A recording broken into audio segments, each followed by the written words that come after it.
वंचित बहुजन आघाडी म्हणजे स्वतंत्र आंबेडकरवादी पक्ष मजबूत करण्याचा लढा, वंचित शोषितांना सत्तेपर्यंत घेऊन जाण्याचा लढा. आणि हा लढा गेल्या 42 वर्षापासून लढत आहे ते ॲडव्होकेट प्रकाश आंबेडकर. डॉक्टर बाबासाहेब आंबेडकरांना 1952च्या लोकसभा निवडणुकीमध्ये बॉम्बे सेंट्रल मधून आणि 1954च्या भंडारा पोटनिवडणुकीमधून पराभव स्वीकारावा लागला. याचे कारण होते ते कोणीही आले तरी चालेल पर आंबेडकर नको असे म्हणत तत्कालीन काँग्रेस, RSS आणि हिंदुत्ववादी संघटनांनी एकत्रित येऊन षडयंत्र रचून बाबासाहेबांचा त्यावेळेस पराभव केला.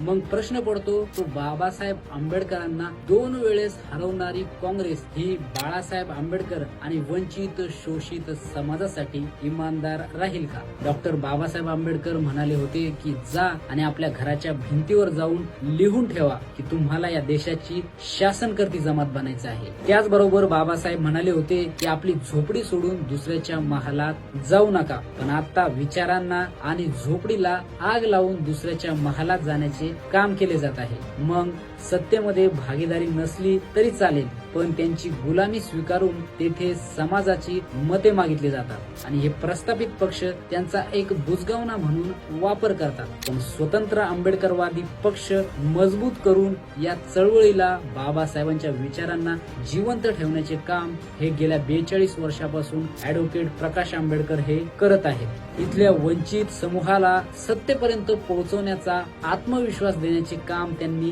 केले आहे. इथल्या आदिवासी, दलित, ओबीसी, मुस्लिम, भटकी विमुक्त या सर्वांना राजकीय प्रतिनिधित्व मिळावे, त्यांचाही सत्तेमध्ये वाटा असावा असे आग्रह बाळासाहेब आंबेडकरांनी धरला आहे. विचाराशी तडजोड केली नाही.